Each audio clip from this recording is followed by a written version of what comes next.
I've watched countless HVAC companies switch marketing companies and they still end up feeling stressed no matter who's generating the leads. The problem is their phones are still ringing, their crews are still busy, but at the end of every single month, the owner's always wondering, where did the money go? This doesn't happen because marketing is failing. This happens because you don't have numbers to tell you what's actually going wrong. Now, here's the thing, when growth starts to feel heavy, most owners actually do try to sit back and think about the past week. They look at the numbers, they see the calls coming, their crews are busy, everything going on in the office. Everything looks on paper like it's actually working how it's supposed to. But for some odd reason, you still feel like you're behind, you still feel overwhelmed, stressed, no matter how good it seems like it's going. So, based off of this information and gut instinct, every single owner asks themselves the most reasonable question known to mankind. It's, do we need more leads or do we need better leads? And it's not because you guys are lazy or you're stupid. It's because marketing is the one part of the business that you can actually see without tearing everything else down. You have your reports, you have the amount of leads generated. Maybe like sometimes you won't even have that. You'll have like ranking reports. Maybe you'll see how much money you're spending on ads.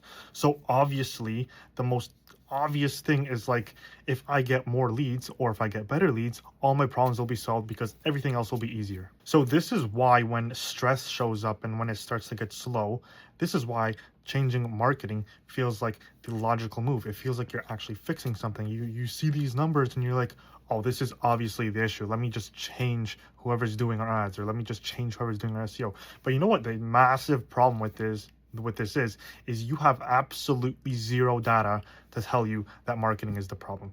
You have no idea what your booking rate is. You have no idea how many estimates are getting followed up. You don't do anything with any open estimates. You don't do anything when the job is done. You have no data to tell you where your sales are falling apart.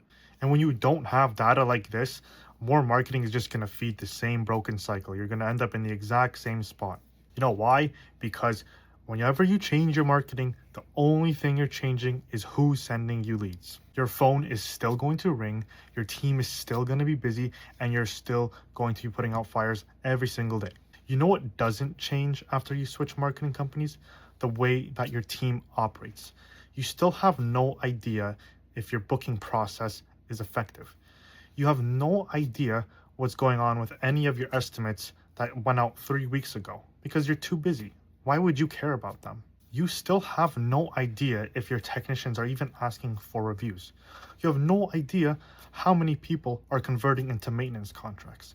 This stuff does not just magically fix itself when you get a new marketing company. This is why like you'll make the switch to a new company and you're going to have this short sense of relief like, oh my gosh, this new company is going to fix all my problems. We're going to be able to grow. We're finally going to get quality leads. And then crazily enough, the same stress comes back. You're still firefighting every single day. And at this point, it just looks like marketing failed again. And you just start to think every single marketing company out there is just a massive scam. And everyone's just trying to steal your money. And all the leads they send are just trash. But in reality, marketing did its job. It created you opportunities. You just have no clear data to tell you what's actually happening with the leads they're generating. And this is why switching agencies feels like the end all solution and why the stress just always comes back. By the way, if you need help with any of this stuff, just go to the description, book a call with me, or just message me on Facebook. I'm an open book. You can ask me anything. I will help you no matter what. Now I'm going to go over exactly where growth is falling apart, and it's not in your marketing. You just need to look at every single thing that happens between the moment someone contacts your company and the moment the job is complete. You need to look at every single minor thing that happens in between there, and that's how you're going to be able to tell where you're losing money. For example, you might have leads coming in from your website, but you can't ever get them to pick up the phone or answer for scheduling an in-home appointment. Some of them just ignore you. Some of them are working all the time. Then you just can't find a time that works for both of you. So you just make a mental note. Okay, I'll follow up with them next week and see if they're available then. But we all know that follow-up never happens. You'll send out 15 estimates for the week, but not all of them are going to come back with a clear yes or no. Some homeowners are just going to stall. Maybe it's not the right time. Some of them just die. You never hear from them ever again. Some of them might have actually been good opportunities, but you would never know any of this because you're not tracking your data. Maybe jobs are getting scheduled. Maybe they're getting rescheduled. Maybe some are canceling, they're no-showing. Maybe jobs are not being completed up to quality because people aren't following the expectations. Maybe you didn't set expectations properly. None of this is like rocket science. None of this is new. Like this happens every single day, everywhere in the entire world. It happens in every single HVAC business. Not even just HVAC, plumbing, electrical, remodeling, roofing, everything. It happens everywhere. The real problem most owners have here is they have no idea where any of these issues are happening and how often. From the owner's seat, it feels just like we're getting the calls, but it's not turning into what we want it to turn into. It's not turning out how it's supposed to. We're busy, but like something still just feels so off. And it's only because money is being lost between the first point of contact and the job being complete. That's it. When you don't know where opportunities are falling apart, more volume will never, ever, ever fix this problem. You're just going to be wasting money on leads that never work with you in the first place. So that's everything that breaks down before the job. But unfortunately, it doesn't end here. Once work is finished, most HVAC companies will just simply move on. The invoice will get paid. We'll clean up at the house, whatever, and see you later. Like you never hear from that person ever again. There's no clear plan for what's going to happen with this customer in the future. Your technicians aren't consistently asking for reviews. You don't have a referral program in place. You don't have any repeat work scheduled, or it's not even in their mind at all. And this is the best part.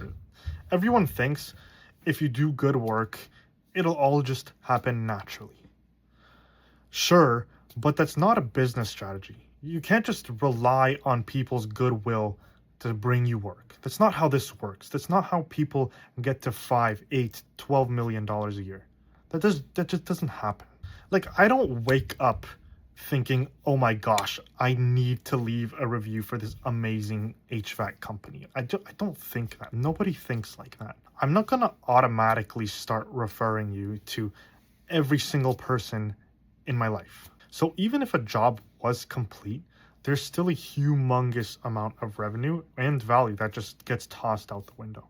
It's not because the service wasn't good. It's not because the customer wasn't happy. The simple fact is there was nothing in place to guide that customer where to go when the job was complete. There's no structure.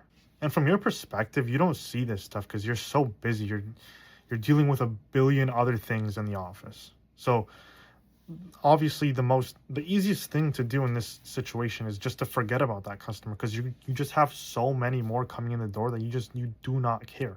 But this isn't sustainable. This is exactly why growth feels heavy even when you're busy, because you keep starting from scratch, like with new jobs, instead of just building and extracting more value from the jobs you already completed. It's nonsense. Like you're just restarting at ground zero every single time. Now here's how you fix all this. It all starts with tracking your KPIs. As I mentioned early on in this video, you need to track exactly what happens from the first contact to the job being complete. I'm going to give you some really simple things that you should be able to answer before the job. First, you need to be able to tell me how many calls and form fills came out this last week. How many of these turned into booked appointments? Out of those booked appointments, how many estimates were sent? Out of the estimates that were sent, how many actually turned into a scheduled job? After a job was scheduled, how many of those jobs actually got completed up to the quality standard that you set? These aren't opinions. This isn't no gut feelings. These are actual concrete numbers. If you can't see where opportunities are falling off in between any of that, then you just don't know what's breaking. Next, after the job, you need to tell me how many times did your techs actually ask for a review? How many times did someone actually leave a review? How many of your customers know about your referral program? If you have one. You should have one. How many repeat jobs are coming from past customers? How many people are converting into maintenance contracts? How many people are being offered upgrades like IAQ or thermostat, or maybe even duct cleaning? How many people are being given the option for more additional work? Again, like these are not assumptions. These are tracked numbers. So you're not losing growth because the lack of demand.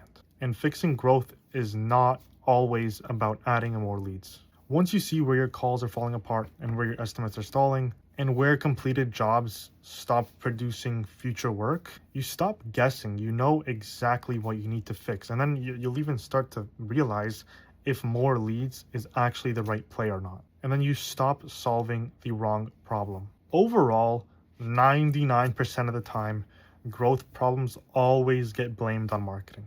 Our agency sucks. These leads are terrible quality. But it's almost never the actual reason. And these problems show up because companies can't tell what happens when someone reaches out and when a job is complete. As I've said, when switching agencies, you're just sending more leads into this exact same situation and nothing ever changes. You need to understand what happens to every single opportunity. Once this is visible, everything else becomes so much simpler. You know exactly which problems you need to solve and in what order you need to solve. You'll know if adding more demand is going to actually grow your company or if it's just going to give you more pressure. And if you're watching this and you realize you actually have no idea what any of these numbers are, this is the number one priority you should have right now. And if you need help mapping this out or actually putting it in place, book a call with me. There's a link in the description, or just message me on Facebook. We'll get this going as soon as possible. But please do not just switch your marketing agency and pray that everything will just magically get fixed.